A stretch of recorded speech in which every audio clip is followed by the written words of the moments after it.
Dr. Fort, you can call me Steve. Sorry. And again, we're here teaching with Jem.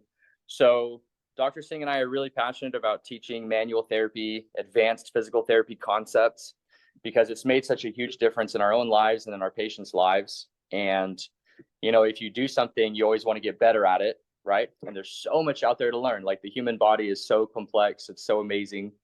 And, one of the things that I learned early on in my physical therapy career was that I would go to this one course and I would go to this one course, and the courses were fun. They were great. They were amazing, but it's hard to take someone's philosophy and someone's training from and get like a crash course, like a weekend course or 1 week course, and like be able to adopt that whole mentality, that whole approach, because there winds up being like gaps in the knowledge, right? I'm sure you guys have all been to weekend courses and you learn one or two cool tricks or one or two, tidbits of information, but then as a whole, it's difficult to apply the approach.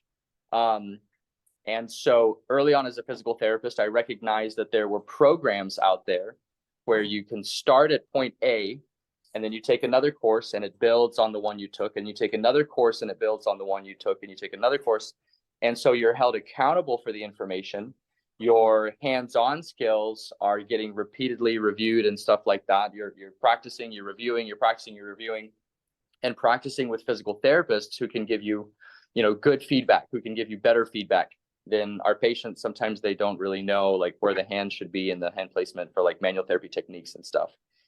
And another thing is, in the physical therapy world, we recognize that manual therapy is the majority of the time just part of the short-term fix. And what I mean by that is when we pop joints and crack joints and mobilize joints, the joint mobility is made better, but there is oftentimes underlying muscle imbalance or an underlying issue. For example, patients with posture issues, they have neck pain, they've got cervical radiculopathy, and we can manipulate thoracic spine and CT junction and make the symptoms better.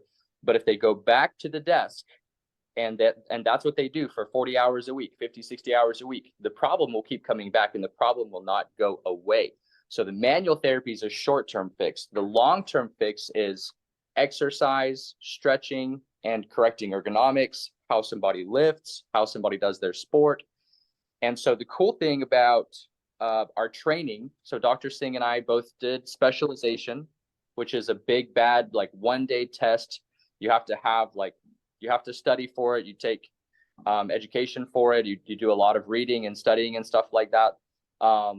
And the first time pass rate is 30-40%. So it's really hard. It's really hard. Dr. Singh and I went through that.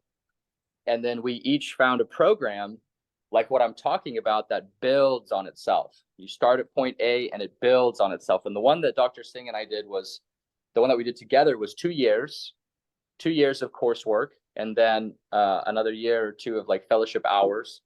Dr. Singh completed the coursework for that and then went on to do another fellowship and worked with a very high level, very well-known PT in Colorado. He was the president of the Colorado state chapter and stuff like that. But long story short, the fellowship program was the best merriment of physical therapy interventions. So it was manual therapy, which is popping and cracking, the short-term fix, right, for the whole body. And then corrective exercise. And there's a physiotherapist, her name is Shirley Sauerman. She developed her own approach for how we put our hands on patients and how we assess patients. And if the person is performing this shoulder flexion, there's like 6 or 7 different things that we want to see the shoulder blade do, that we want to see the shoulder do. And so it's this very biomechanical, analytical eye that we apply to our patients. And we say, okay, this is normal. Like, these 5 things are okay. I don't need to work on those muscles or those things. This is not okay. So we can work on that. And what it gives you is a targeted approach, a focused approach, so that if I had to pick only 2 or 3 exercises to give my patient what they need to get better, I can give them 2 or 3 exercises and we can cover every single base that needs to be covered. And so it makes you a highly efficient, a highly effective physiotherapist. And everywhere that I've been in the last 7 years, director of this clinic, director of that clinic, I've worked a few days here and a few days there. Therapists recognize that it is a higher level of knowledge, and they recognize that it's a much more efficient and powerful way of treating patients. And so what Dr. Singh and I aim to do, strive to do, is to package our education into something that can be learned through online and hands-on training. And so we have these cohorts. We have a 1-year cohort, basically, where every single month there's a weekend course. And we teach the anatomy, the physiology, the biomechanics. We teach manual therapy assessment. We teach manual therapy interventions, popping, cracking, mobilizing, METs. And then we teach the exercises that we use, like the most common exercises we use for the common issues that are seen. For example, a forward head and rounded shoulders, or some people call it upper cross syndrome, right? And so the exercise part of it is really important as well. So we're not just here to teach popping and cracking. It's really cool. It's a powerful tool. That's pretty much all we're going to be talking about today. But recognize that when you guys come to our courses in Bombay or Delhi, or when you sign up for our courses online, or when you sign up for our cohort, our next cohort is starting in about a month or two, that's what you can expect. And it's Dr. Singh goes through great lengths to make sure that everything we're teaching is evidence-based, and it's the latest evidence. Dr. Singh is ahead of me on that. I catch the evidence as I hear about it and as I peruse journals and stuff like that. But Dr. Singh is he's very tenacious. He knows the latest research. He knows it in and out. And of course, you have to take it with a grain of salt. Sometimes we apply clinical reasoning and common sense to some journal articles. And how do we extrapolate that? And what does it mean? Does it mean we only do this and we don't do this? And there's still room for judgment and clinical reasoning. But anyways, so that's what we bring to the table. Fellowship level, specialist level, education and training. So if you guys haven't signed up yet to join us in Delhi or Bombay, I hope that you will, whether it's for one course or for the whole time that we're going to be there. Without further ado, I'll let Dr. Singh jump in. Okay, so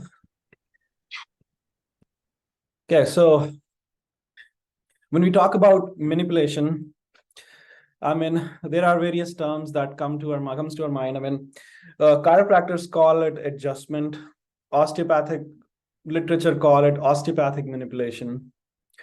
But physiotherapists or manual therapists, especially people who are fellowship trained, they tend to use the word manipulation. So there have been many definitions given in last few years, I mean, to define manipulations, and there have been a lot of disagreement on what is the correct terminology or correct definition for manipulation. So if you talk about the categories of manipulation, the basic two things that are happening here are the action, which the practitioner performs, right? You're doing a high velocity, low amplitude action on a patient. And then there's a mechanical response that is happening within the patient. Okay, these are the two basic categories. We were talking about evidence-based research. This is a definition given by Evans, and this is not too long ago. A few months ago, this article was published by Evans. And there are similar articles published in 2021, 2022, 2023. And this is the definition we have come up with. So when you're doing a manipulation, I'm going to just show you what we are actually doing. If this is a joint we are trying to manipulate, okay, we are trying to separate the articular surfaces. It's trying to separate articular surfaces. And what it does is, if you look at it, if I'm trying to separate a metatarsophalangeal joint, what I'm trying to do is I'm trying to increase the volume of the joint cavity. I'm trying to increase the volume of the joint cavity. If you increase the volume, what happens is there is decrease in pressure in the joint. And what it does is it creates this negative pressure, resulting in an audible pop in your synovial joint. Okay. And This definition is a byproduct of a lot of discussion, a lot of research by a lot of therapists. Okay. So this is the definition we have come up with. Okay. Okay. The features of these features of manipulations are usually a force that is applied to the recipient. So we are applying a high velocity, low amplitude thrust. More often than not, that force is applied perpendicular to the articular surfaces. Not always, but most likely perpendicular to the articular surfaces. And when we apply that force, that creates a little bit of arthrokinematic motion at that joint, okay? Creating some sort of separation, and that separation causes increase in intracapsular volume, decrease in pressure inside the joint, or creates a negative pressure, resulting in cavitation. When we talk about research, we talk about how when you hear a cavitation in a certain joint, that's when you terminate manipulation. That you're done, basically. Okay. Yep. Whenever we talk about manipulations, you'll find therapists or practitioners or physicians who always will tell you that manipulations have negative effects or adverse reactions. If you look at the literature, and I can spend like a day on talking about adverse reactions of manipulation, but when we talk about lumbar manipulations and we talk about adverse reactions, if you perform 100 million manipulations, obviously there is, this research was this research was extended, and they found that only 1 per 100 million manipulations of lumbar spine causes cauda equina. So the rate of occurrence of cauda equina with lumbar manipulation is very, very low. Okay. There was an article published by Wind in 2013, and this is a US author. And I think he took like 43 different, this is a systemic review. He took like 43 randomized control trial. And this is for cervical manipulation. They found 901 cases of CAD and 707 incidents of stroke. Okay. So you have adverse reaction happening secondary to a cervical manipulation. And that's why training and education is important, because all this could be prevented if you know what you're doing. All this could be prevented if you're screening your patients correctly. All this could be prevented if your force is minimal, you're very, very specific in what you're manipulating, and you know what you're doing. Okay. When we talk about NSAIDs, there is a usually 1 to 3% chance of GI bleed due to NSAID use. So much, much, much higher than performing manipulations. Okay. This is again US data. There have been greater than 8,000 deaths reported and greater than 80,000 hospitalizations every year secondary to NSAID use. So when we talk about low back pain, cervical pain, and we talk about NSAIDs and manipulations, and we compare the percentage of manipulations, percentage of adverse reactions secondary to manipulation is very, very low if you compare it to NSAIDs. But the idea here is we still have to be cautious. We still have to go through appropriate training. We still have to screen our patients accurately and correctly before we perform this high velocity, low amplitude thrust. Okay. Because yes, the rate of occurrence is low, but we still have to be watchful. Okay. We're talking about audible pop. I explained how when we separate the joint, we increase the intracapsular volume of the joint cavity. That creates a negative pressure, okay? And that explodes the nitrogen outside the joint, and that gives you that audible pop, okay? So the audible pop you hear is nitrogen bubbles trying to leave the joint cavity, okay? Because of the negative pressure you create by producing a high amplitude, low amplitude, high velocity thrust. Okay. Okay. I'm going to talk about the effects of spinal. This is specific to spinal manipulation. So there is a mechanical effect, and then there is a neurophysiological effect or neurological effect. The mechanical effect is basically you're trying to stretch out the capsule. You're trying to stretch out the facet capsule, or in certain situation, when we talk about facet impingement, you're trying to stretch out that meniscoid, which is entrapped and giving symptoms of severe entrapment or severe pain. Okay. There are always psychological effects to manual therapy. We're trying to create a paw, patient has a psychological impact on it. You're laying your hand, touching your patient. So that can definitely help. But if you look at the right side of the screen, I feel like these are more important effects of spinal manipulation. You activate type 3 mechanoreceptors that can reflexively relax your hypertonic muscles. For example, if you have TFL hypertonicity, we tend to manipulate L4, L5. Okay. In certain situations, if you have hypertonic quadriceps or overacting quadriceps, you tend to manipulate the hip. So we use these neurophysiological mechanisms so we can inhibit the hypertonic muscles and work on the prime mover or work on the muscles that are inhibited. Okay. Manipulation also increases the activity of proprioceptors, thus improving stabilization, thus improving motor control around the joint. There have been actually a research done where they did L4, L5 manipulation. They were able to inhibit TFL or tensor fascia lata, which was hypertonic, and thus stimulating posterior gluteus medius. I was actually one of the subjects in that study. So what they did was they took like sham manipulation and spinal manipulation, like two groups. They would do like a L4, L5 manipulation, and then they would measure the strength of posterior gluteus medius pre and post manipulation. And the results were that post manipulation, the strength of posterior gluteus medius was better. Okay.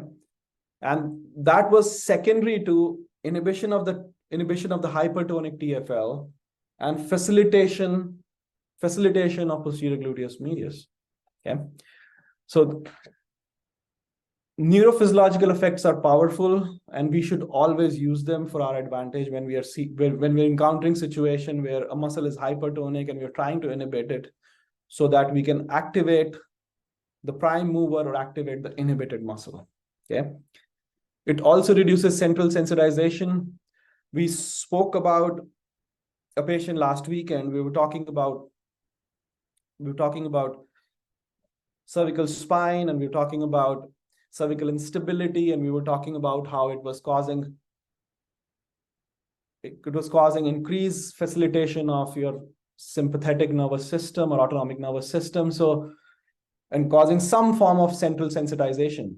Okay, so manipulation does have down regulatory effect on central sensitization, and it also affects, or in certain situation, modulates your autonomic nervous system. Okay. Okay. What are the contraindications? And these are just absolute contraindications. Okay. But when we talk about contraindications, there could be way more contraindications than listed here. So if you're suspecting a fracture, that's an absolute contraindication. So what type of manipulation can improve? There's a question here. Opening or closing, it doesn't matter. Okay, it doesn't matter. Even if I talk about that specific study, they were doing a gapping manipulation on L4, L5. And what the study did was they did a Ober's test. They did a Ober's test, which means the TFL is hypertonic. And then they did posterior gluteus medius testing before the manipulation. And then they did that again after the manipulation. And the results of the study were, they found significant increase in strength in posterior gluteus medius post manipulation, and in certain patients they were able to find like over becoming negative after the manipulation. So the idea is that you can use this neurophysiological effects of manipulation to help your patients. Okay. So let's talk about contraindications.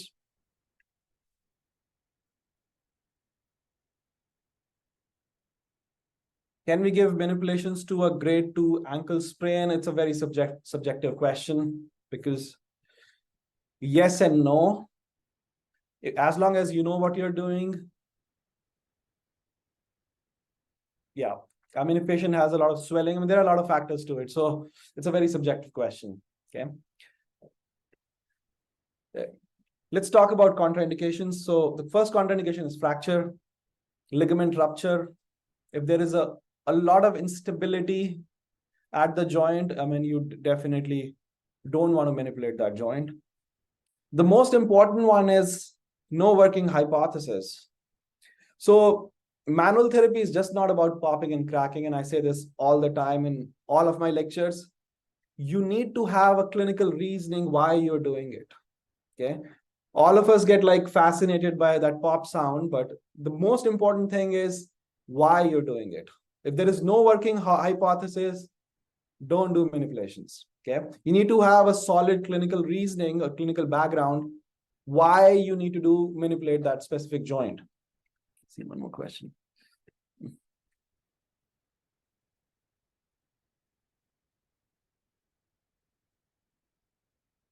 We're going to talk about this specific question at the end of the session. Okay. Okay. Another important contraindication is worsening neurological function. If you're manipulating and your patient lost 1 grade of strength, I mean, that's not when you do manipulations. Okay. If you think that the person has a progressive neurological spinal condition, you're not manipulating. Absolutely no. Okay. If you think the pain is non-mechanical and it is not changing, you're not manipulating. Another very, very important situation, or like when we talk about lumbar manipulation or cervical manipulation, if you see a patient where you feel that the patient has multiple nerve root involvement, which means that you do a myotomal testing for C5, it's positive, it's weak. Myotomal testing for C6, it's weak. Myotomal testing for C7, it's weak. You definitely don't manipulate in that situation. Okay.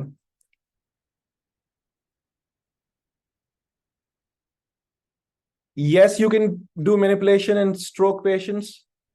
That will temporarily improve the tone, but I mean, the tone is affected secondary to a brain lesion. So that's totally different. We're going in a totally different realm of hypertonicity. Yeah. Let's talk about upper motor neuron lesion. You definitely don't manipulate. Okay. And this is upper motor neuron lesion secondary to a spine issue. Okay. Okay. Okay, let's talk a little bit about evidence. I think this was published in 2004 and then published again in 2007 by Julie Fritz. Why UMN is a contraindication? So this is specifically for spinal lesions. So for example, you have a cervical stenosis and where your patient is presenting UMN signs in the upper extremity and LMN signs in the lower extremity. I'm sorry, LMN signs in the upper extremity and UMN signs in the lower extremity. You're not manipulating the cervical spine, right? Okay. So this is specifically to your cervical spine, okay, or thoracic spine. So if your patient has UMN lesion because of a spinal issue, you're definitely not manipulating. Okay. Talking about a little bit of evidence about the lumbar manipulation CPR. So this CPR was given by Julie Fritz, 2007. I think this was first published in 2004 and then republished in 2007, where they were trying to find a clinical prediction rule for manipulation. Okay. So this is not an absolute set in stone. You can still use manipulation if your patient does not fall into this category, but you have to be judicious. Okay. So if the patient is acute, present with acute symptoms, duration is less than 16 days. Okay. Symptoms are not going distal to the knee. At least one segment is hypomobile with your segmental mobility testing. Patient is not fearful, and we fill out sometimes fear avoidance belief questionnaire. And if the score is less than 19 and your hip range of motion is greater than 35.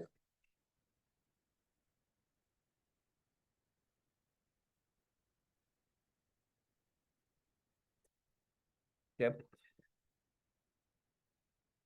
If your participant meets a criteria greater than 4 out of 5, then you have a 98% probability of decreasing the OSWESTRI score, which is a lumbar functional questionnaire, by greater than 50%. Okay.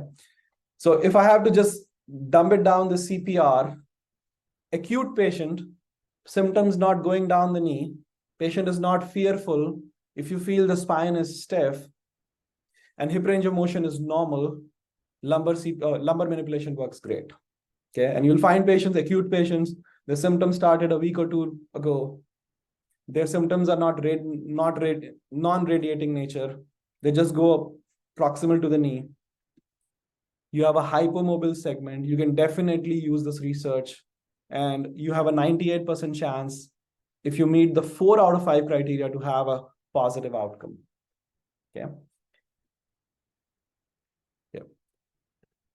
And I think we talk about this research in greater detail in our lumbar module, but this is a very, very good piece of evidence.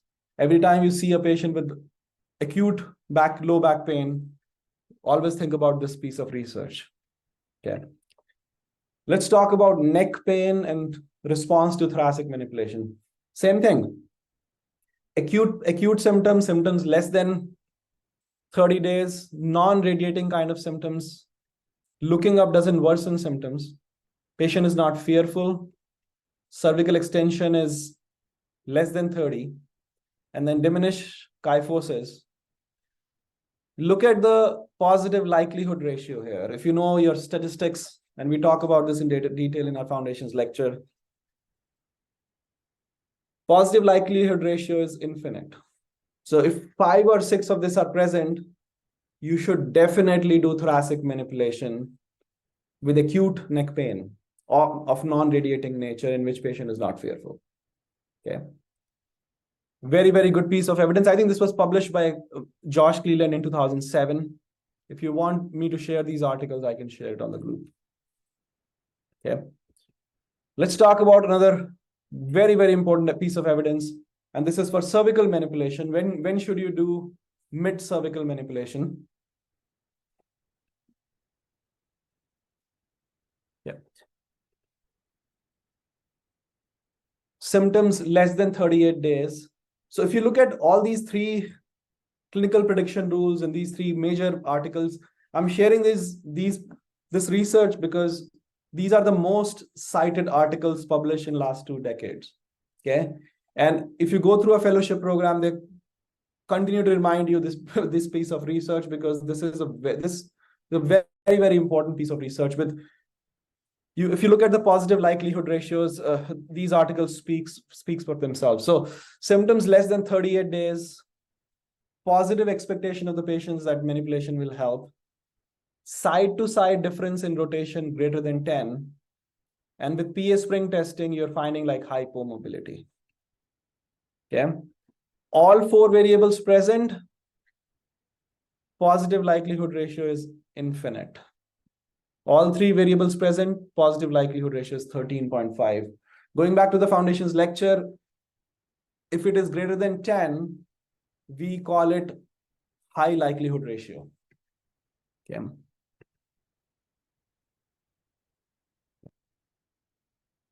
We're going to talk a little bit about techniques. Any questions till now?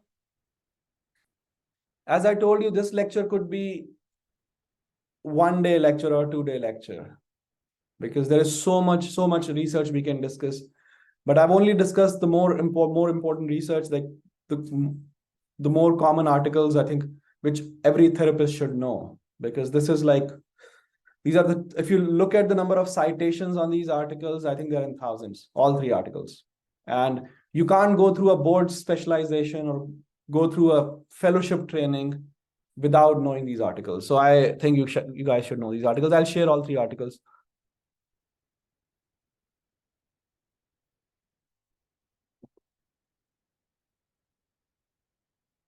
Effect of repeated manipulations on ligaments. So there is a clear research out there which says that if you hear an audible pop, terminate.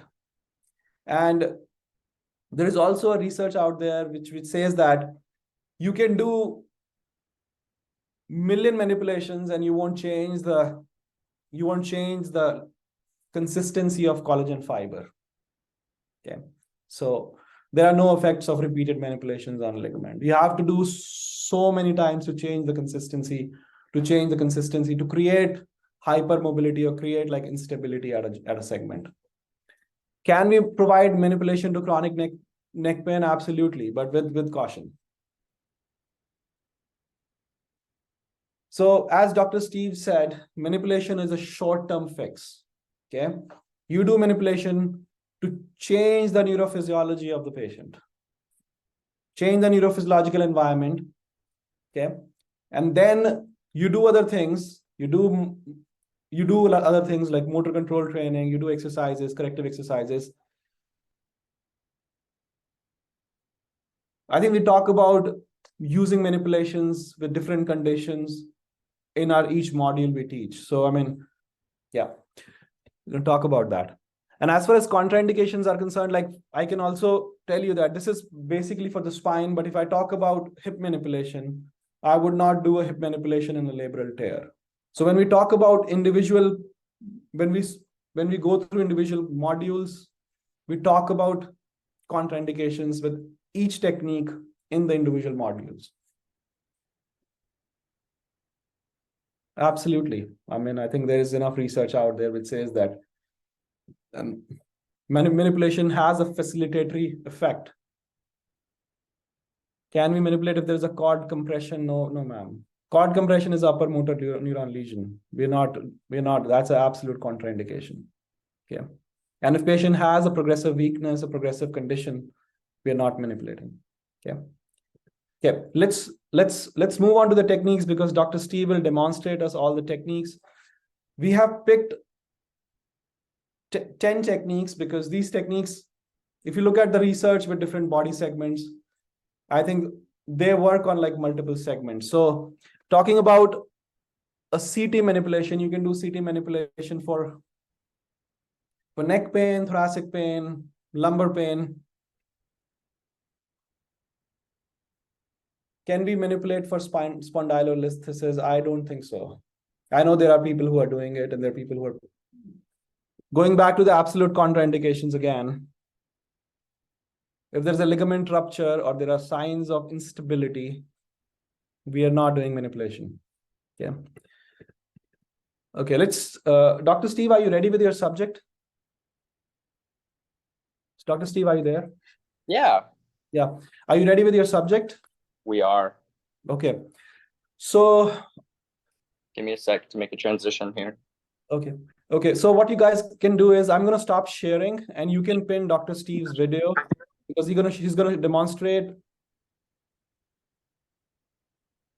upper thoracic manipulation. You can do it in sitting, supine, prone, any position, but he will demonstrate in at least a couple of positions. Okay. So I'm going to stop sharing and you can pin Dr. Steve's video. Okay.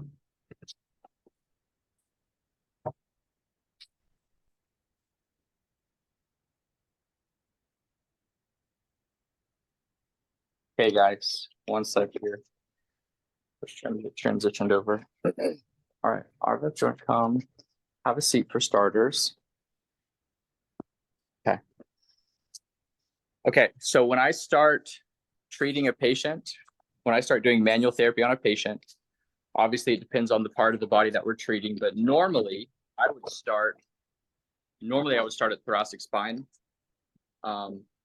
It's comfortable, it's easy. And just about anything we're treating in the body, like thoracic spine manipulations, are helpful. If we're treating the neck, if we're treating upper extremity radicular symptoms, if we're treating low back, like whatever, like thoracic spine, you should manipulate it most of the time. So this is ARVA, this is our subject. So let's start with the thoracic spine minute. So ARVA, if you just want to like lay on your back. So there's several different ways to manipulate thoracic spine, right? Okay. I'm going to show you the supine technique today. Okay. We might demonstrate one or two other techniques as well. Give me just a sec to get this all adjusted here. Okay. Okay. If you guys are wearing any jewelry or anything like that, make sure you take it off.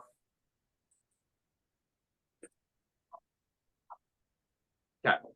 So what I'm going to have ARVA do is cross her arms.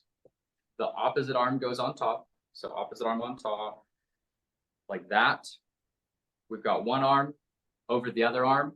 Don't cross the ulnas. Don't cross the forearms. Okay. You should have one arm sitting on top of the other. Okay. I'm going to place a flat hand behind her back. I'll palpate the spine, and if you want to manipulate a specific segment, you place your hand underneath the segment that you want to manipulate. If you just want to pop the whole thoracic spine, which is a lot of the time what we do, just place a hand behind the thoracic spine.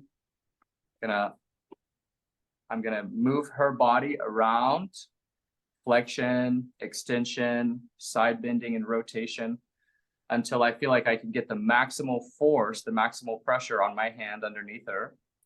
And then once I've built that maximal pressure, we're going to provide a high velocity, low amplitude thrust. Okay, and manipulate.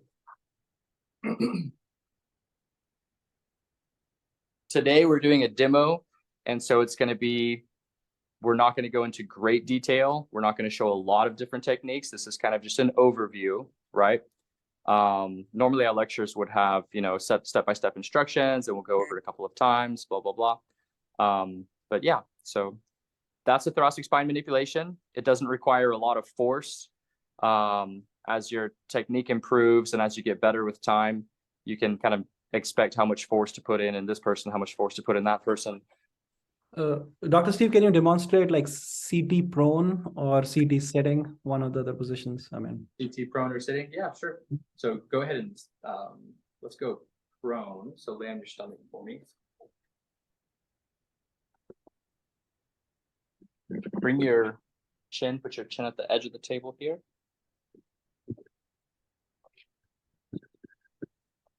Okay. Okay, so patient is prone, chin is at the edge of the table. Go ahead and scoot back a little bit so your chin's on the table. That's good, okay. Okay. Chin is at the edge of the table, facing down. Okay, arms are off to the side comfortably.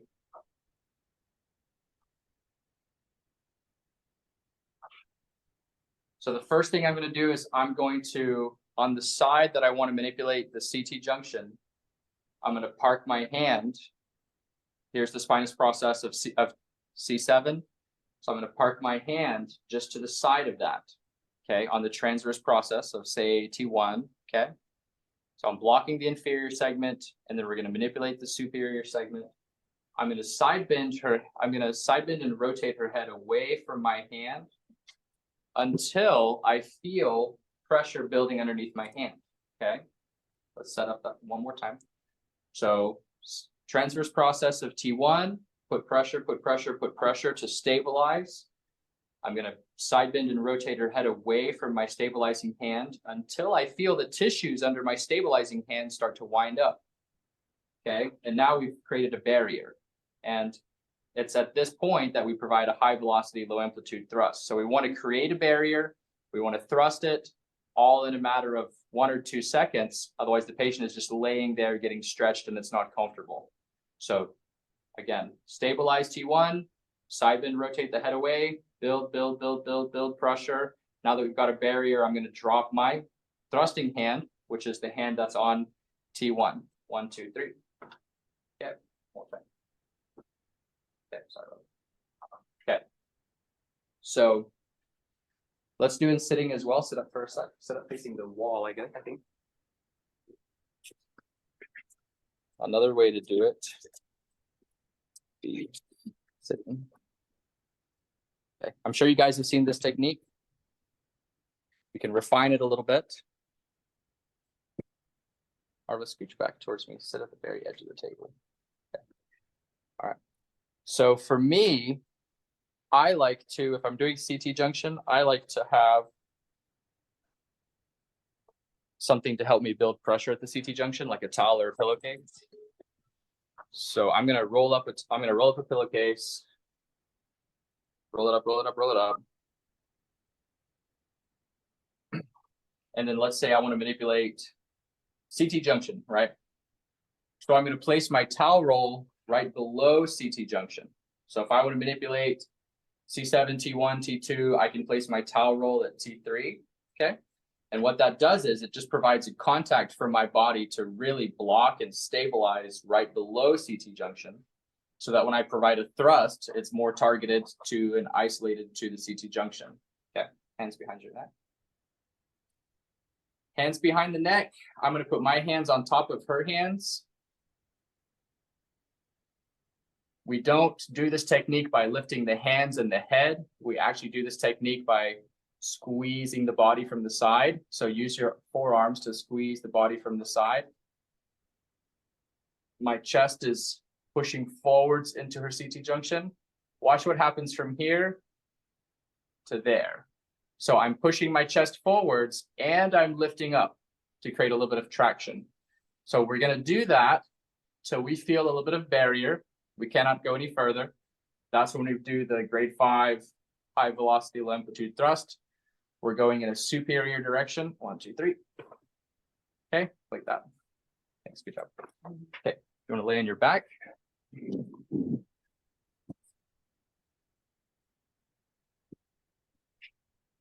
This is something that's obviously helpful to practice on PTs or practice on people that know, because they can give you really good feedback. Patients cannot tell you more thrust, less thrust. I didn't feel pressure in the right place. I did feel pressure in the right place, right? So, all right, we're going to do cervical. Do cervical manip here. And there's so many different variations. I know you guys have seen them. We can do them in sitting. We can do them with a cradle hold, where the hands are holding either the zygomatic arch or the jawbone, okay? There's also one where we hold the head like this.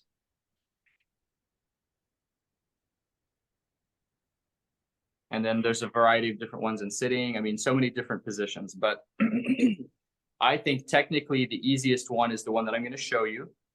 So we recommend learning one technique really, really, really well. And then, of course, you can branch out and learn some of the other techniques and find which ones you like.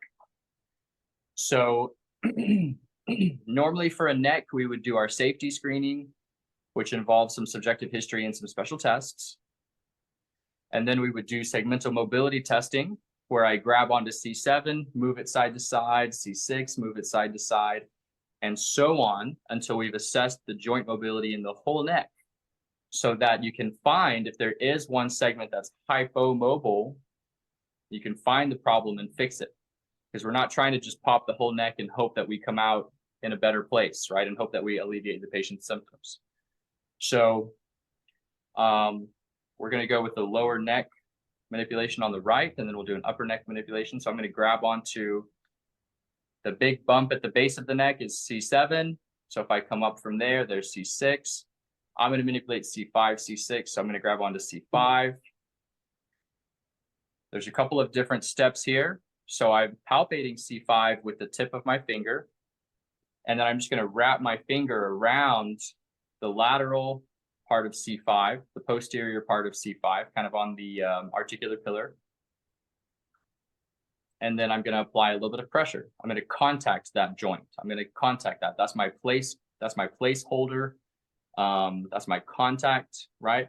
So I've got C5. Now I'm going to side bend. I'm going to side bend towards the segment. I'm going to side glide away. We've locked out that segment a little bit. I'm going to provide either a little bit of flexion or a little bit of extension, depending on what you're trying to accomplish. It's very subtle. And now we're going to rotate away. And when I start rotating away, I don't want to rotate the neck a whole bunch and find a barrier at the end range. If I do a good job of locking this neck out, then when I go to rotate the neck, there's very little rotation. She's only in about 10 or 15 degrees of rotation right now. That's a good place to do a manipulation versus end range. We don't do end range manips. Side glide, side bend, rotate, and all the while I'm keeping pressure on my finger, and it's what I'm listening to. My finger tells me when we've side glided enough, when we've side bent enough, and when we've rotated enough. If you go too far, you're going to lock out the segment that you're trying to manipulate. And then if you provide a thrust, you're just pulling on tissues and you're not actually going to cavitate the joint. So I'm going to put this on my shirt. Okay, so let's do it. Side glide, side bend, rotate, thrust. Let's do this side. Side glide, side bend, rotate, thrust. Okay. So that's for the lower neck.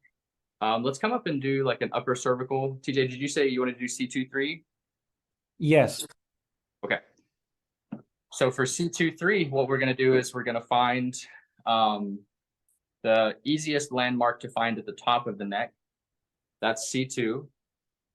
What's a really common restaurant in India? What's like a super common like restaurant or fast food service? Ask your patient, she'll tell you. Very common. Is it McDonald's or KFC? Yeah, they're McDonald's in India, yeah, for sure. Tell me what's like an Indian one, like a one that's local to India. Anything? No, People are answering. Let's see what people say. Not like the food. Haldirams. Okay. Haldirams. I think I've heard of Haldirams. Yeah, that's good. Okay. So what I'm looking for is just something that's really easy to find. Okay, something that's easy to find. There'll be big signs. It's easy to find. So that's what C2 is in the upper neck. If you palpate the upper neck on the back side, you're going to find a big spinous process, and that is C2. So that is the Haldirams of the neck, right? C2. It's easy to find. So I'm going to put my fingers on C2, and we want to manipulate C2 on C3. So my contact will be C2. So palpate C2 spinous process, wrap my finger around the posterior lateral part of C2. So I'm compressing the skin, I'm compressing the muscles down to C2. Then from here, what we're going to do is the same thing. We're going to provide a little bit of side glide, a little bit of bend. You have to listen to your finger and you have to look at the neck to make sure you're not side gliding and side bending so far, because you can go way past it. The higher up you are in the neck, the less side bending, side gliding, etc. that you'll need. So side glide, side bend, rotate, rotate until we get to the barrier right there. We're going to give a little thrust. Okay, and then let's do the other side. Okay, so for C2, C3, it's just a little bit different. If you're lower down in the neck, you've got to have a little bit more side bending and stuff like that. If you're higher up in the neck, it's going to be a little bit different. We'll go over the nuances of that in our courses in Bombay and Delhi this coming week, and then give everyone a chance to have a lot of hands-on practice. That's really probably 75 to 80% of our time is hopefully going to be spent doing hands-on practice with feedback. Put your hand here, that's too fast, that's too slow, that's too hard, that's not hard enough. Most people don't put enough force and they don't go fast enough. Most people need to go like 3 to 5 times faster and harder than what their inclination is, because we're all a little bit shy and we're learning the psychomotor skills. Yeah, Dr. Yash, anything for C0, C1? Yeah, there is. We're not covering it in today's lecture. You start getting up towards vertebral artery and some of the upper cervical ligaments and stuff like that. So we'll be teaching every manipulation known to mankind pretty much in our courses in Delhi and Bombay. but today we're just doing like a short demo. So that was C5, C6, C2, C3. Let's come down to the ribs.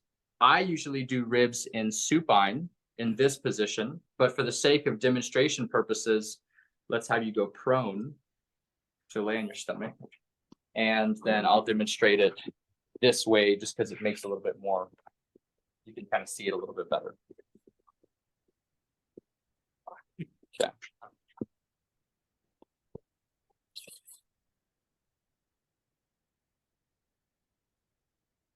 I don't know if I like that.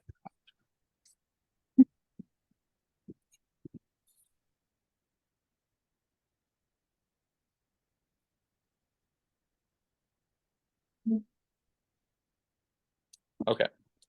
So for rib manipulation, just let your arms hang off the side.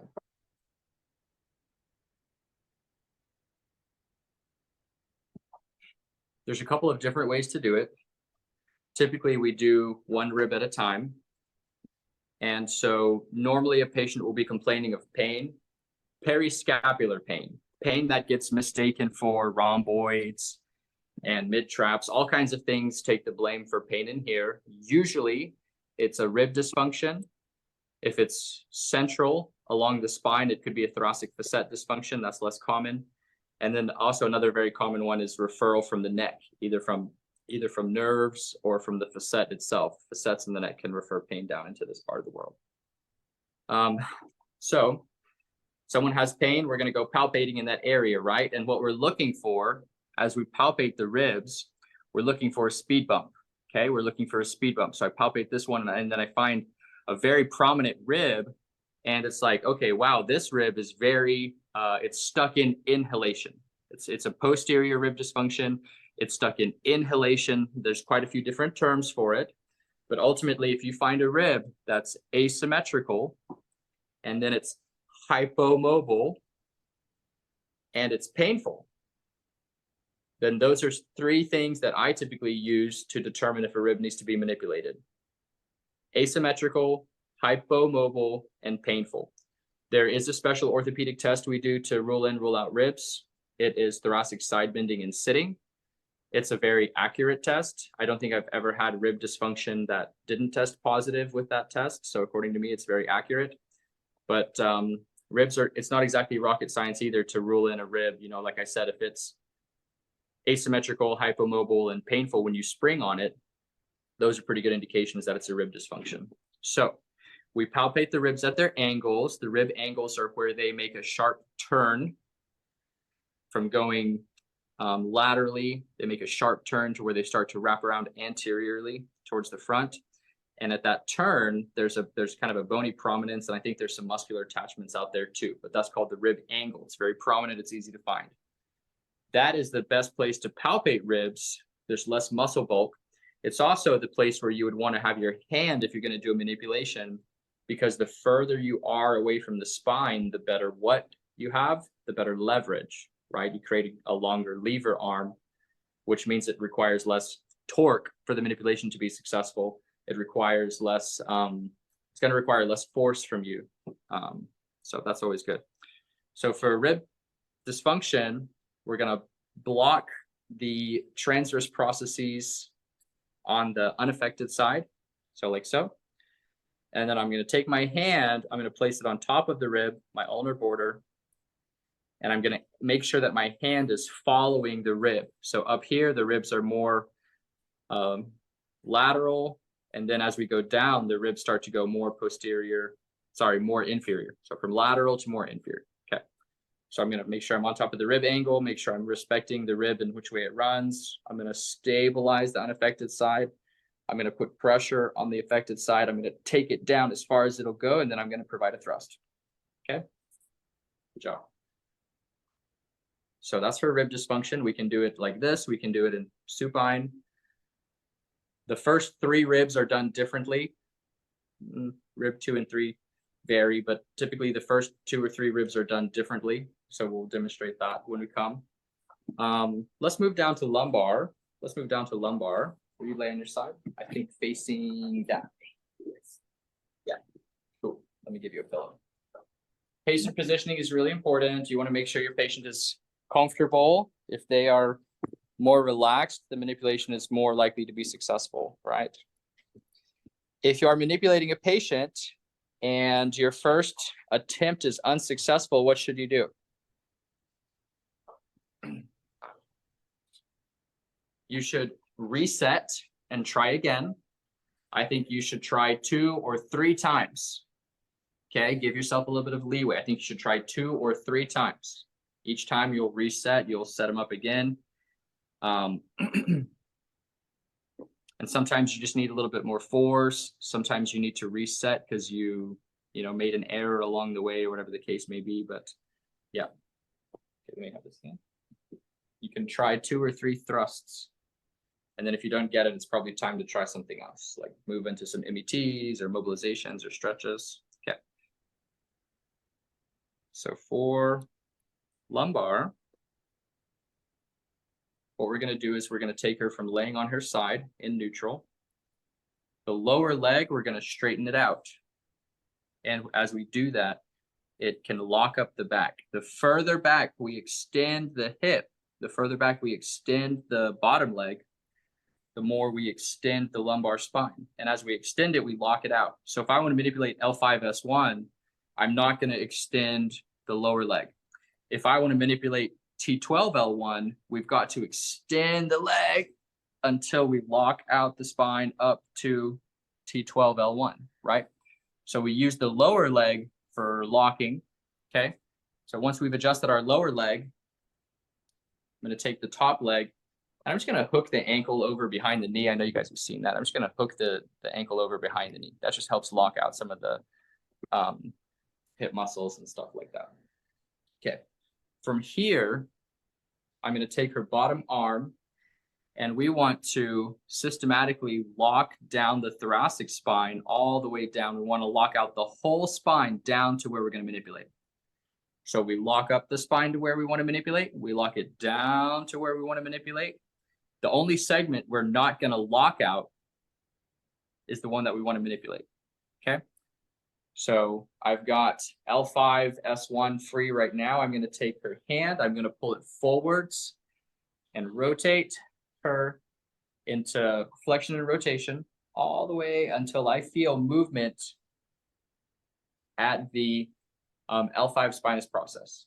So as soon as I feel movement at the L5 spinous process, that's how I know we've locked out the whole spine down to that level. So now she's going to hold onto her hands. I'm going to bring my arm through her arms. I'm going to put my thumb on L5 spinous process. That's my placeholder. This is my placeholder. I want to perform the manipulation by, people can use either a rotational force from the arm, or you can just set your arm on top of the pelvis, and I can lean my body on top of my arm and her pelvis. And as I drop my body, it provides the rotational force in here. So I prefer just to drop my body and not but my forearm's pretty bony, so I don't like to jab that into people. So I put my arm on top of her pelvis, lean on top of my body, lean on top of my arm and her pelvis. Sorry, I need more coffee. And then 1, 2, 3. Takes quite a bit of force. Don't be shy. You can lay on your back. Okay. Lay on your side facing that way. So TJ, we're going to do SI, hip, and talocrural. Anything else? SI, talocrural, and subtalar. They're not doing hip. Got it. Easy. Okay.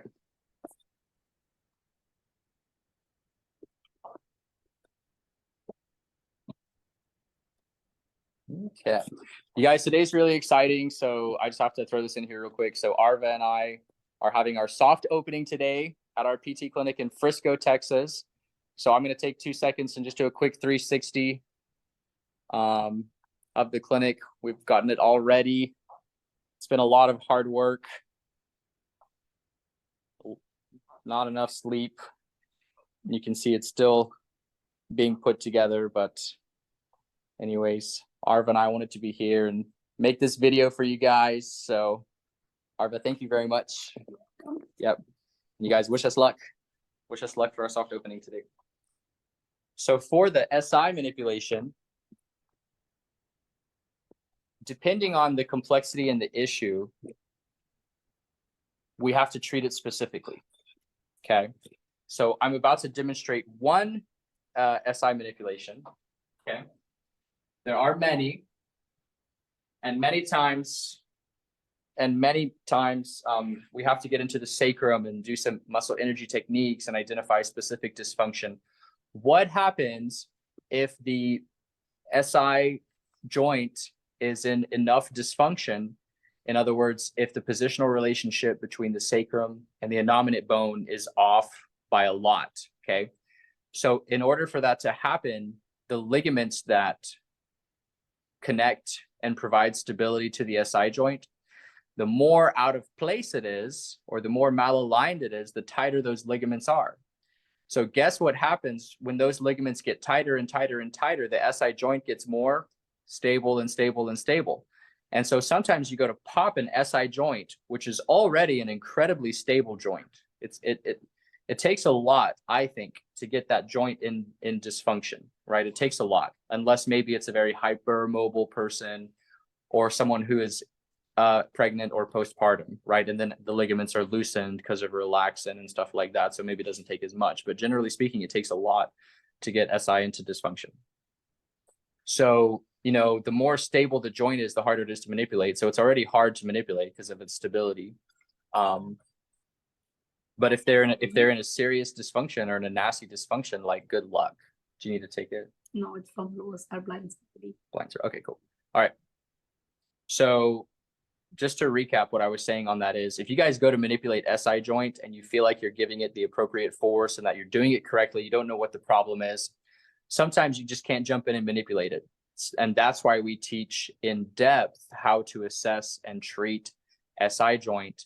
And I think it's one of the things that we're most proud of. We love teaching stuff. We love making therapists better, but in the United States and in the world, you know, as few therapists are good at manual therapy, even fewer are good at SI joint. TJ, I was talking to somebody about this the other day, and I threw out a number. Said I think it's like between 2% and 5% of PTs in the world know how to like assess and treat SI properly. I don't know. What is your? My assessment is like 0.2 to 0.5. Yeah, I mean, actually, you're probably closer. You're probably closer. I was being generous. Okay, so let me hold on to your. So for this one, she's gonna reach her bottom hand, grab onto my hand here. Okay. This is going to be sitting not on her ribs, not on her chest, not on her ribs. It's going to come down, and we're going to put our hands between the ribs and the top of the pelvis bone. Okay.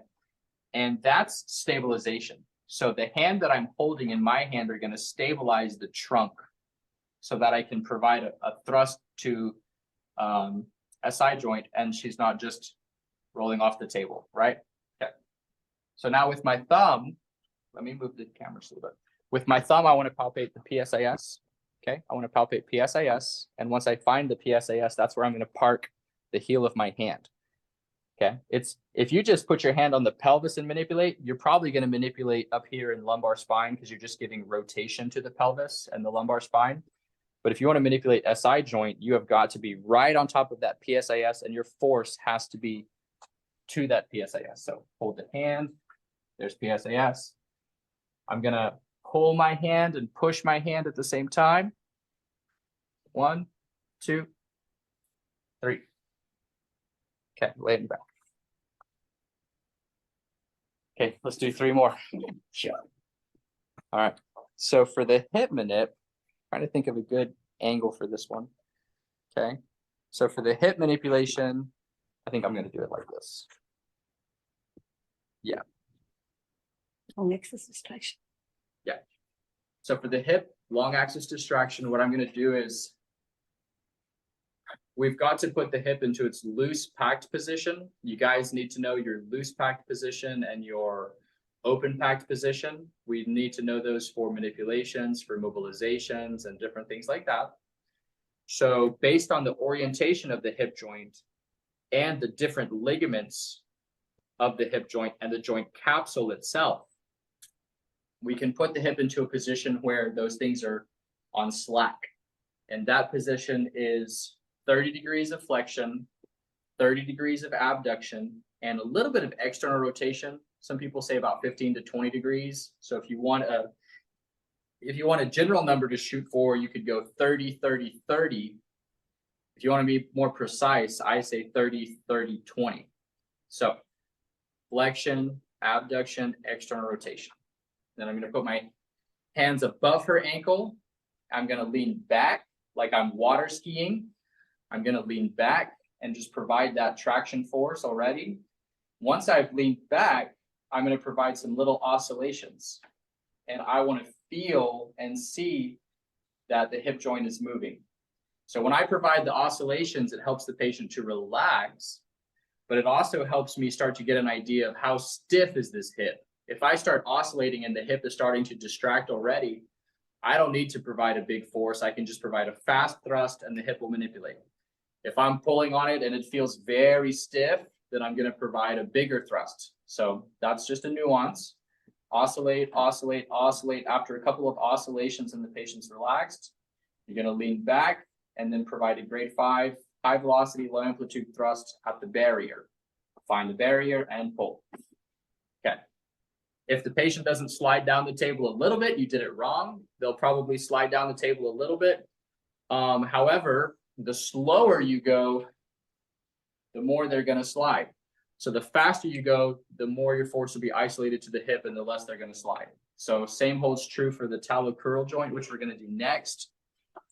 If your force is too slow, you might end up manipulating the hip versus a quick thrust, which will isolate you to the talocrural joint. So here we go, talocrural. I'm going to put hand over hand, so we're not interlocking our fingers, okay? We're going to go hand over hand. You want to be right at the ankle joint, so you want to get your fifth finger as close to the joint line as possible, as close to the joint line as possible, okay? And then I'm going to bring her up into neutral position, and now that she's in neutral, I'm going to lean back till I feel like the tissues are wound up. So I'm going to lean back. Now that's tight. Okay. And then I'm going to provide a high velocity, low amplitude force directly towards myself. Okay. Talocrural joint to neutral. I'm leaning back and taking up slack on the tissues.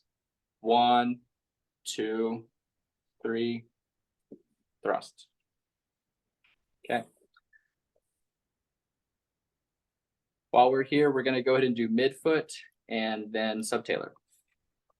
And then we'll be done with the demo for today. And superior radial ulnar, sorry. And which one? Superior radial ulnar. Okay, yeah. Okay. So I'm really looking forward to seeing you guys in Delhi and Bombay.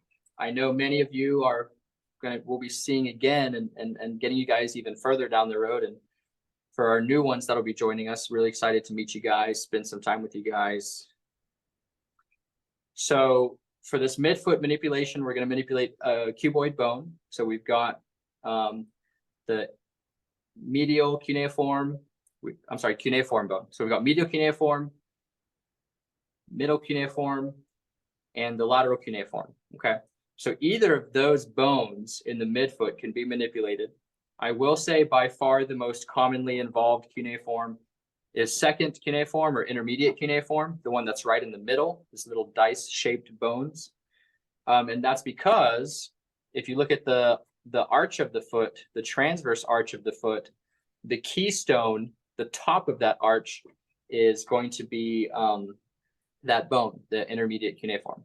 So you can palpate the cuneiform bones, and if you feel a step off, or if you feel that one of them is very prominent, then you can check its mobility and stuff like that, things that we won't get into today, but we can check the mobility of the joint. And if it's hypomobile, we're going to manipulate it. There are many reasons to do this, especially in runners and athletes and people with foot pain. We don't have time to get into that today, but here's how the manipulation happens. It's like a handshake. I'm going to bring my hand under the foot, boom.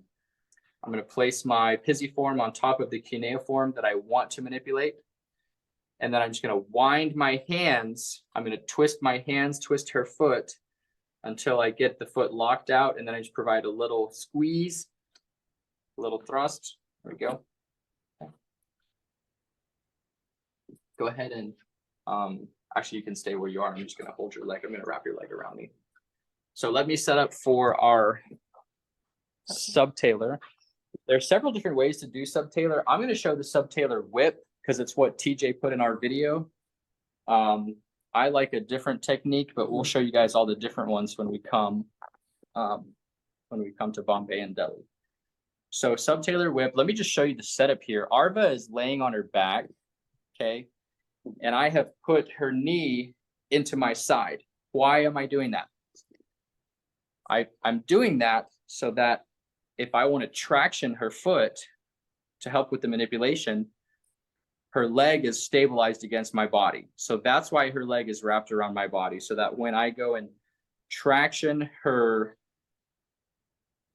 foot away from her leg, there's some stability there. I have something to pull on. So we're going to traction it. And then for the subtalar, it's called a whip. And that's exactly what we're going to do. We're going to 1, 2, 3, we're going to whip it. Where does the distraction happen? You're going to grab onto the calcaneus and the talus from the lateral aspect, and then stabilize those and then flick. So 1, 2, 3. Is this the foot that you hurt? That one. When I take an ankle in my hands, you can tell if it's like a loose ankle or not. And this ankle is loose, so I don't want to whip it too hard. 1, 2, 3. Okay, good. So subtalar whip. Okay. I think the last one is our radiohumeral. So there are several research articles where a radiohumeral manipulation makes its appearance and is necessary. So lateral elbow pain, lateral epicondylitis, lateral epicondylopathy. The radiohumeral joint needs to be manipulated. So yeah, you guys have probably seen the one where you grab the elbow and like push here and like whip it like that. So I'm going to show you guys a newer technique, a different technique, and I like it. It's actually creates a distraction force, a distraction manipulation at the radiohumeral joint. So let me set up my cursor for this one as a spot. This is one manipulation. So some manipulations, you can do them on people that need them and on people that don't need them. This is one of the manipulations that if someone's radiohumeral joint is not hypomobile, it's not going to cavitate. So we'll see what happens today. But if it's not hypomobile, it's not going to cavitate. Okay.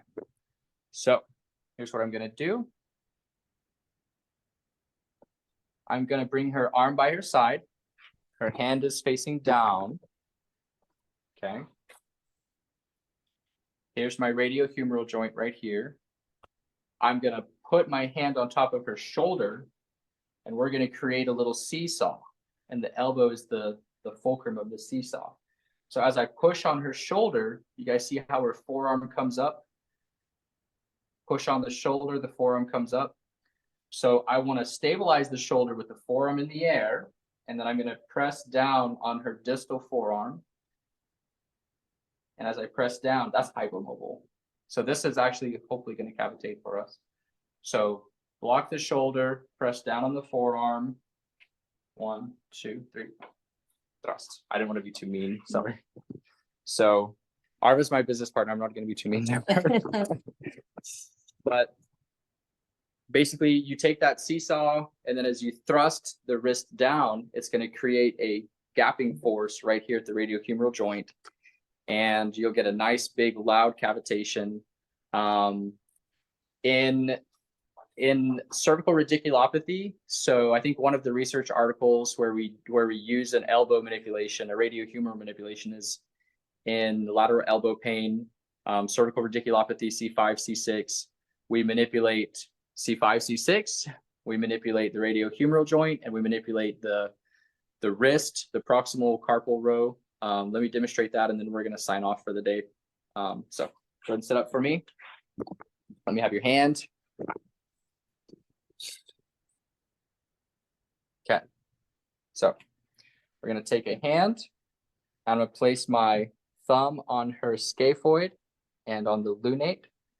Okay. And then I'm going to take my fingers and I'm going to put my fingers underneath her wrist right here. Okay.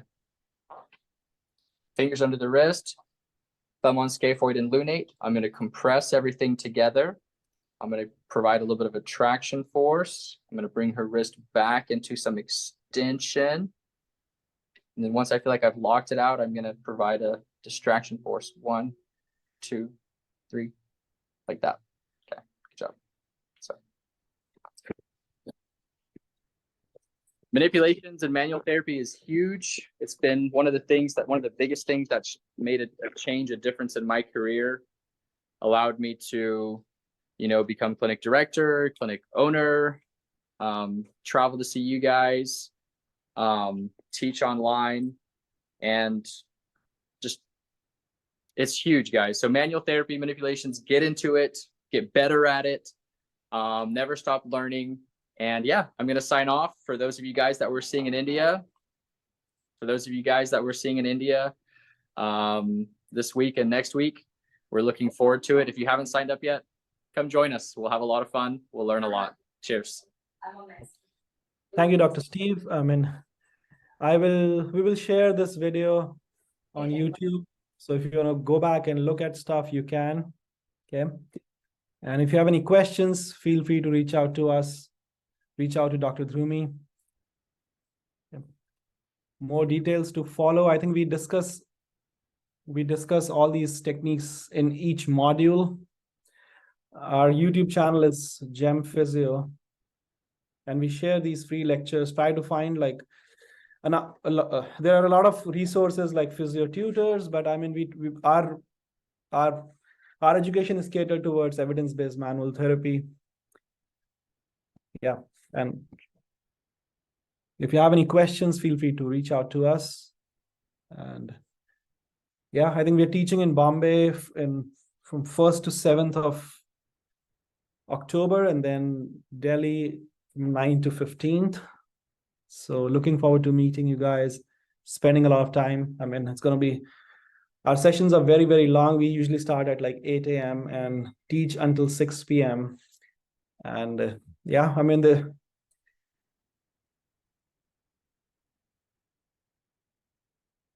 and if you have any questions, I think feel free to reach out to us. And do follow us on Facebook, Instagram, YouTube. I'll share the 3 articles I was talking about on the group. Please look at those articles, I think, because if you're a PT, if you're a manual therapist, if you are a clinician, you're practicing, I think you need to know about those 3 articles.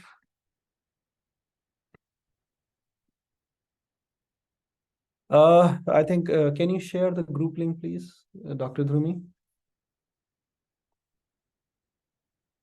I think this is a very interesting question. Do we manipulate differently if we have group dysfunction than individual lumbar dysfunction? Yes. The manipulations we teach in our program we try to stick it to 1 or 2 segments. But yes, you can follow the whole biomechanical chain, because as we know that you can have dysfunctions in multiple segments, right? But we try to manipulate only 1 segment with 1 technique, or maybe two segments, but not more than that. Okay.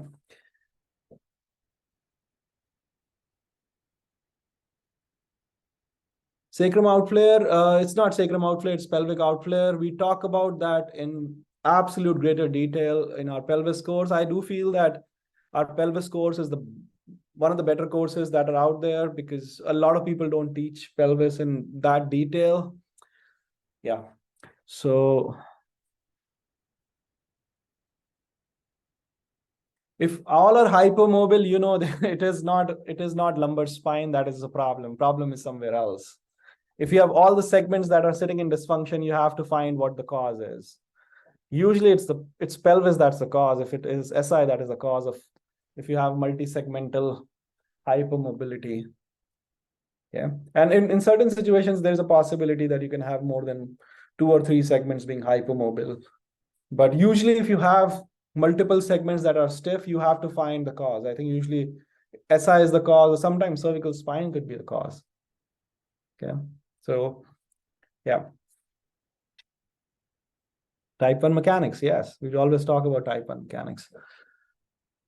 I'm glad you're remembering this stuff, because we're going to review this stuff when we see you in Delhi and Bombay, because we're going to discuss this in greater detail. Okay. And yeah, I'm going to stick around for 5 or 10 more minutes if you have any questions. People who are attending this lecture for the first time, we did a lecture last weekend on cervical instability. I think one of the most fascinating patients I've seen. One of the fascinating patients I've seen.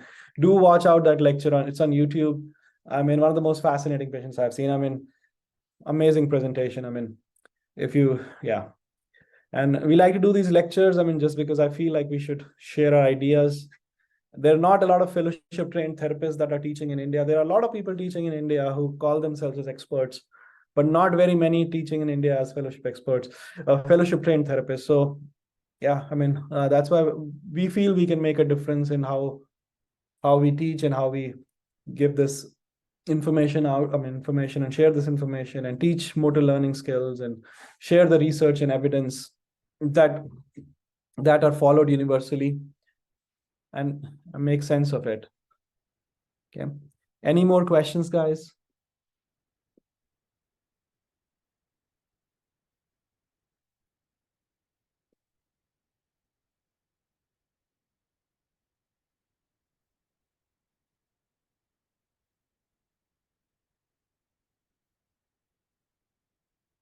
Yeah. We're trying to conduct once or twice a year.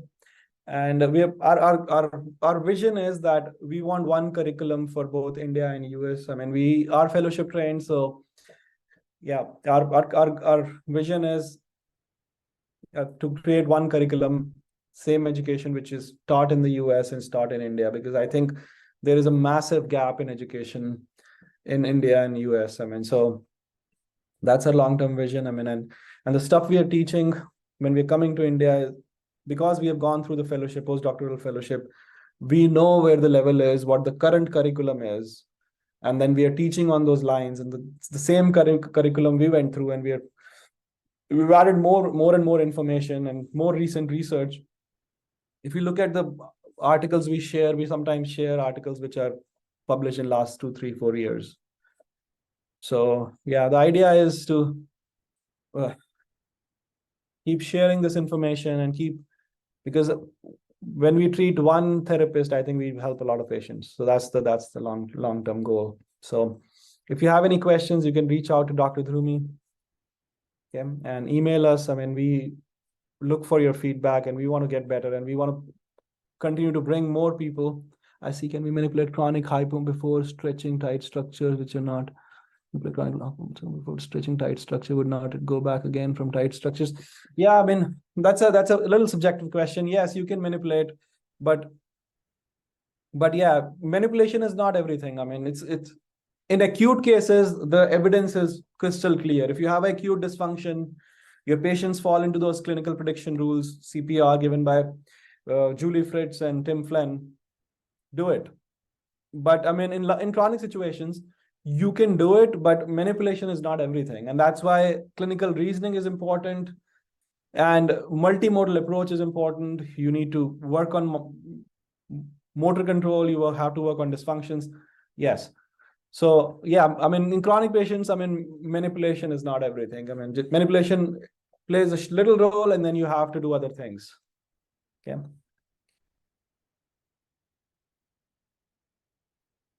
And sometimes you have to treat multiple segments. My understanding is whenever you're treating chronic patients, use regional interdependence, treat multiple segments, because if the symptoms have been going on for a long time, you will tend to see problems in a chain. You will see problems in pelvis, you'll see problems in SI, you'll see problems in lumbar spine, you'll probably see problems in lumbothoracic, you'll probably upper thoracic, cervicothoracic, cervical. So Yeah, think out of the box. And that's why people ask us why your program is 1 year, why you're teaching for that long, why it's not a weekend, because you can't learn this stuff in a weekend. You don't improve, your skills won't improve. We just don't want to teach you popping, cracking, which makes no sense. I mean, you have to understand the clinical reasoning, and clinical reasoning, developing that thought process is a timely process. I mean, it takes time to become better. I mean, to learn something and apply on patients and keep applying it and keep learning from patients. It's a process. So yeah. So yes, you can manipulate chronic back pain patients, but manipulation is not everything. I mean, clinical reasoning, if you understand what you're doing,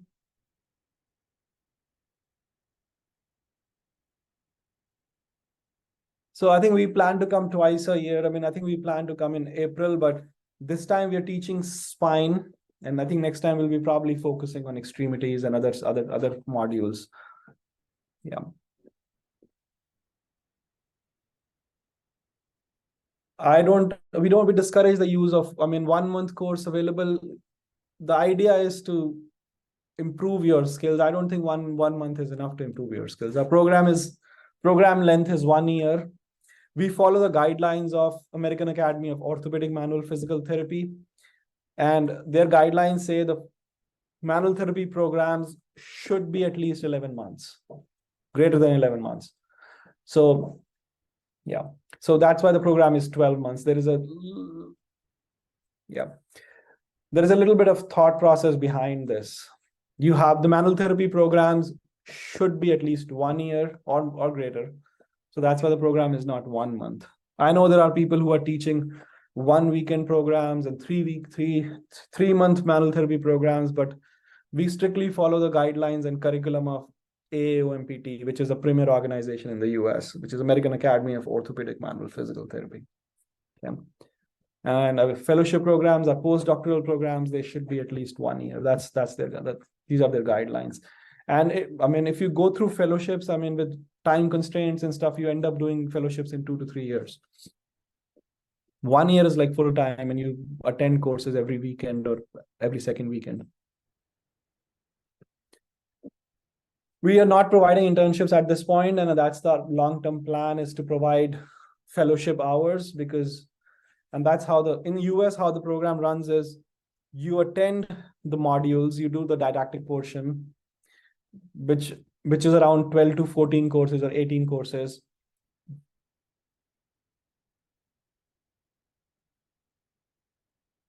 No, I don't think so. I think there are enough female fellowship trained therapists in US as males. I don't think there is a difference, especially in the US. I mean, because I mean, manual therapy is manual therapy. I mean, you can help people if you have and to be honest with you, you don't need to produce a whole lot of force. I mean, you just have to know what you're doing. Sometimes a grade 4 is as good as grade 5.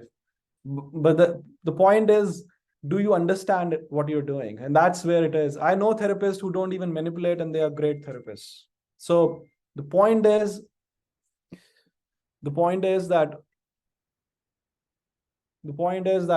you should have sound clinical reasoning, and you should know the evidence and research what is there. And once you know the research and evidence, then you'll make like good decisions. And I mean, and it's a process. I can sell a 1 weekend course. It's not going to help anybody, because the idea is that you treat better, you know more, you treat better, and your patients get benefited from it. And of course, when you do a good job, you'll get more patients, and that's how it is, right? Especially people who are in private practice, and I own a practice, and I know if you do a good job, you get more patients. And I don't think this stuff can be taught in 1 weekend or one. Yeah, that's why the program is 1 year, and you need to learn the research part of stuff, and you need to learn evidence. You need to learn hands-on motor skills, okay? And you need to know clinical reasoning.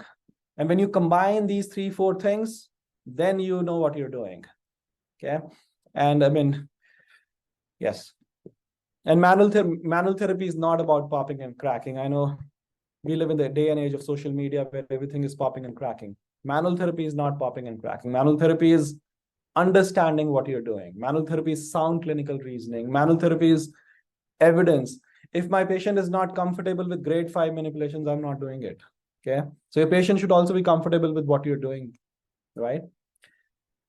So your manual therapy is combination of these things, and this sound clinical reasoning takes some time, some effort, reading some research papers, okay, understanding the evidence and knowing the statistics, because I always say this, I think the way we are practicing now is very different from how we were practicing 10 years ago, and will be very different how we're going to practice 20 years from now. So the idea is to keep evolving, okay, and know the evidence. I mean, that's very important. Okay. I think for expenses in 1 year pro course, please reach out to Dr. Dhrumi. And I don't think there's a difference between males and females. There are enough fellowship trained female therapists in US. So why not India? I mean, I don't see a reason. Yeah. If you practice in orthopedics, you should practice manual therapy because that has gold standard evidence. I mean, if you look at any APTA guidelines, clinical prediction rules, manual therapy has level 1 evidence for most of the conditions, okay, if not all. Okay. Yeah. Any more questions, guys?